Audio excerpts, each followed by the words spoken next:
Kalau seandainya ada benda-benda bersejarah ya, benda-benda sejarah apa yang ada di rumah adat? Kalau masalah benda, aku rasa nak ada benda. Oh, Nak ada. Nak seperti rumah adat yang di kabupaten lain kan. oh, Nah, kalau di Sanggau, Sintang, Sengadau, sampai ke Sambas, Sengkawang, aku pernah ke rumah adat. Semua mereka tuh semua ada banknya tua-tua disimpan di rumah adat kan. Kalau kita tuh bawah tuh, aku lihat nggak ada bang. berarti kurang Pak benda Kurang. sejarah. Memang kurang. Kalau masalah itu memang kurang.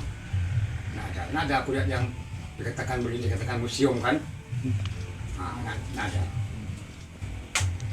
Kalau selainnya tujuan kan banyak tujuan-tujuan penting kalau di rumah adat tuh misalnya ada penyelenggaraan tentang pernikahan atau apa ya. Tujuan yang paling penting di rumah adat tuh apa? Tujuan yang paling penting. Yang paling penting. Tahu.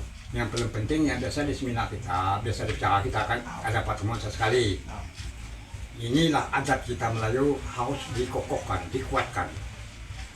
Karena kebanyakan baru-baru ini itu maksud ngomong deh, karena anak yang masih muda-muda itu banyak yang melanggar adat. Banyak melanggar adat.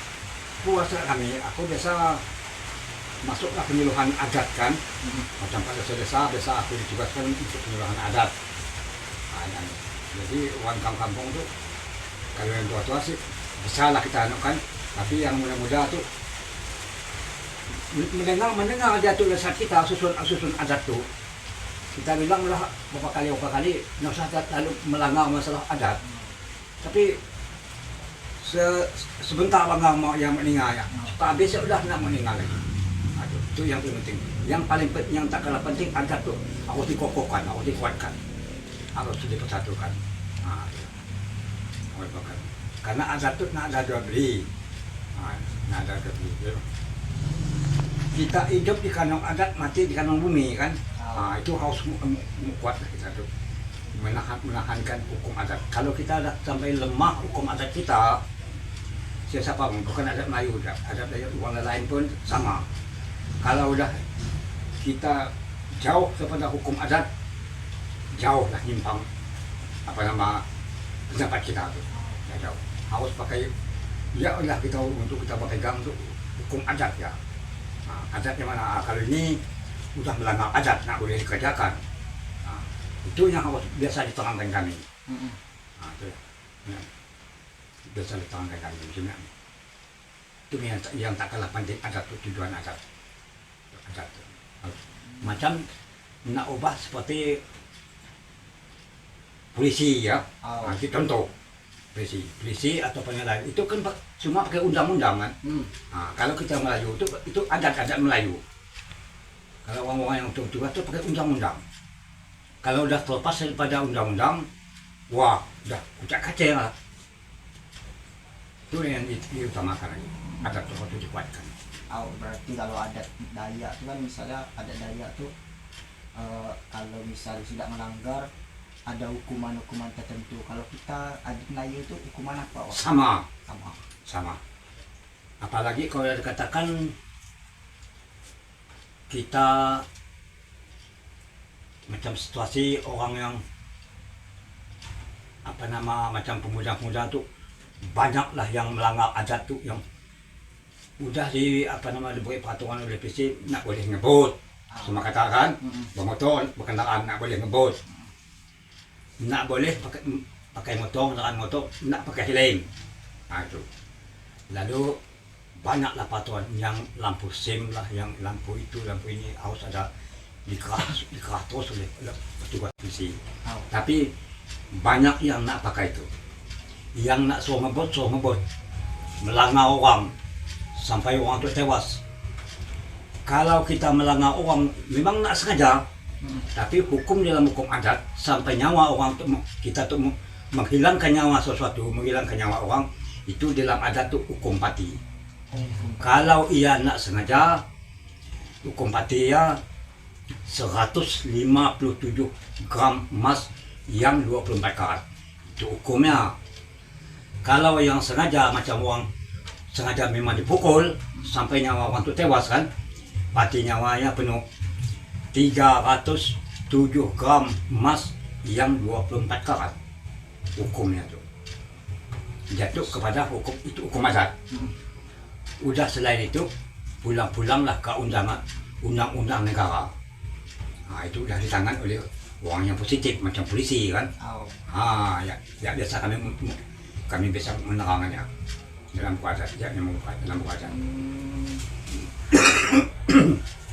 Berarti memang adat Melayu itu ketat juga Pak? Ketat, memang ketat. Memang ketat. Nggak kalah jauh dengan adat-adat yang lain. Nggak kalah jauh, nggak kalah jauh. Cuma agak beda ya, biasa kami saing besar seninya dengan nama benda, nama barang. Kalau kita berupa duit, biasa kalau orangnya nak berupa duit, lalu barang, lalu ada gong, ada tawak, ada kain manik, ada baju manik. Kalau dinilai dengan duit itu mungkin besar pada harga duit kita. Ya siap tuh. Bukan main kalau dah gong keliling 12 bukan murah tuh. Yang keliling 8, keliling 9, tawak lagi, kain manik, baju manik lagi. Mana barang lain mungkin nilainya kalau dinilai dengan duit mungkin besar pada hukuman kita. Kalau kita tuh memang lalu sebut duit kan. Sebut duit. Hanya kalau macam pati nyawa tu sambil menghilangkan nyawa orang itu jatuh kepada gram emas. Jatuh kepada gram emas, ganti pati nyawa. Lalu yang bermasalah tadi, yang berapa tadi, tetap jatuh ya kepada hukum pidana.